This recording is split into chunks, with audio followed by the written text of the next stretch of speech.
Vitamins! Oras na para sa chismisang may trivia. Let's play! Sang Tanong, Sang Sabog!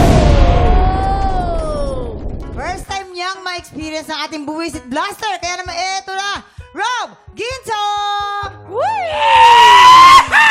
Welcome ka. Ito nang gustong-gusto namin itanong sa'yo. Yes. Rob, magpapasabog ka na ba? Oy! Magpapasabog na! Okay, isa na natin. Ito na ang iyong unang sang tanong. Sang Sabog!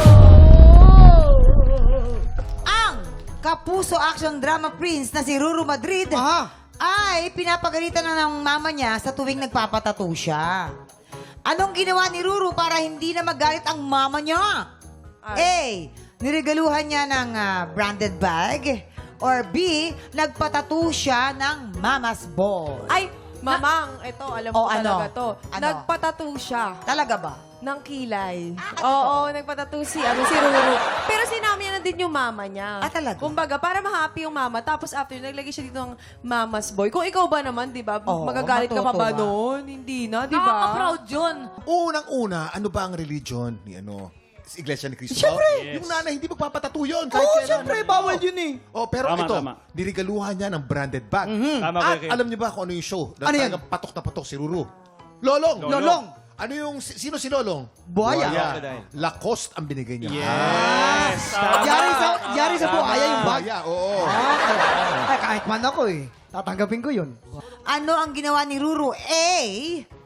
Niregaluhan niya ng branded bag ang mother. Or B. Nagpatato siya ng mama's boy.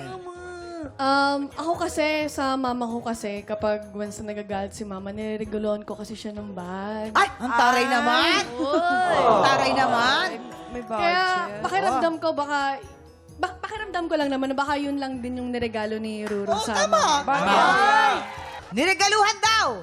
Kabog or sabog in... 5, 4, 3, 2, 1! Sabi ko! Tayo tayo mga babae na lang ang magkaandi. Pinatato niya yung mama's boy, tapos hindi na nagalit yung mami niya. Oh, sweet-sweet naman ang anak ko, ganon. Diba? O sige, ito lang yung pangalawang sang tanong. Sang Sabog! Noong elementary student siya, anong klaseng exam ang hate ni Katrina Halili? A. Essay writing exam. Or B. Recitation exam. Yes. Kuya Kim. Siyempre, alam ni Michael. Nako, yan. mamang. Oh. Ano kasi yan? Recitation. Ah. Kasi shy girl. Kasi di ba uso ngayon, very demure. Uso din nung time ni Miss Katrina Halili, di ba? Kaklase niya to. Oo nga. Nakita tama. niya to. Di ba nakita Experience mo, doon. kaklase mo yun eh. Yes. Isa lang ako, yes. Alam mo ba, Rob, makinig ka sa akin maigi, si Ate Katrina Halili may sariling riblo. Riring. May sariling riblo. Ibig sabihin, nung kabataan niya, apakahilig niyang magsulat. Kaya, favorite niya ang essay kineso. Oo, Di ba? hindi. At saka, si Ate Katrina Halili, sa tingin nyo ba, ano yung mahihiyain nyo? Kayo mga tiktropa, mahihiyain ba si Ate Kat? Hindi! Kung nanonood talaga kayo ng Starstruck at sinubaybayan nyo, malalaman nyo na umpisa pa lang, hindi nahihiya si Ate Kat. Oo, magiging artista ba? Oh, diba?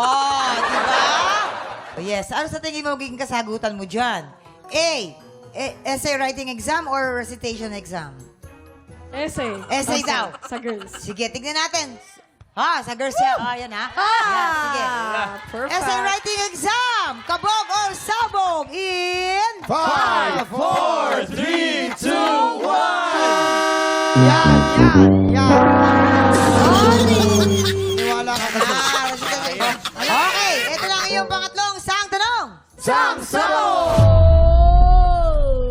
Anong fashion accessory ang palaging suot ni Alden Richards? Dahil kapag ka hindi daw niya suot ito, ay feeling niya nakahubad siya.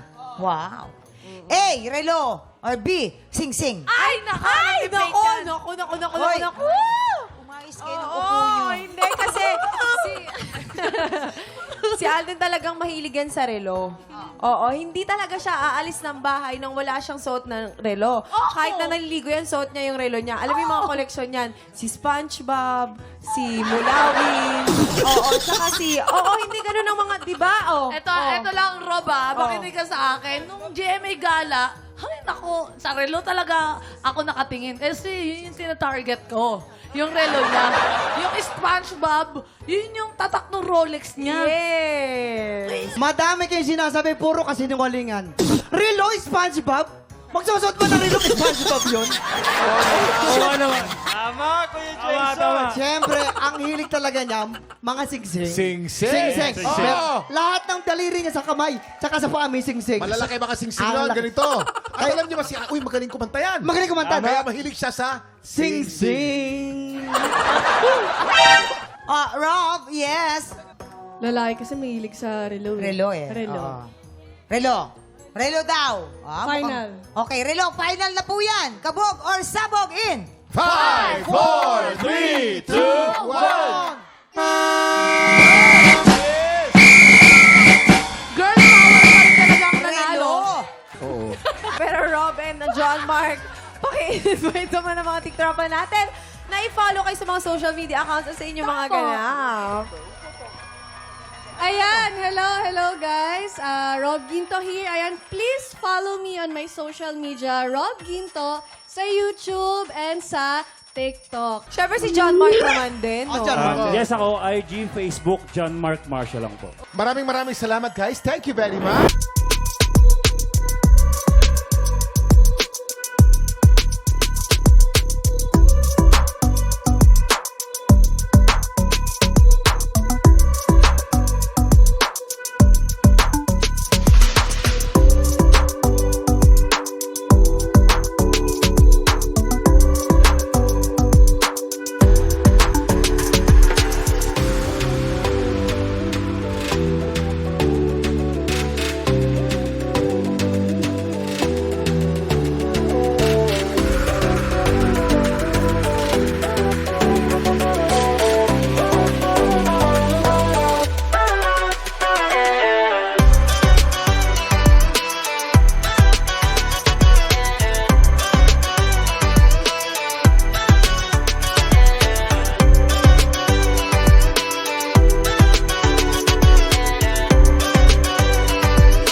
Tropa, pinanood mo hanggang sa dulo itong video na to? Very good ka! For more happy time, watch more TikTok Clock videos on our official social media pages and subscribe to GMA Network official YouTube channel.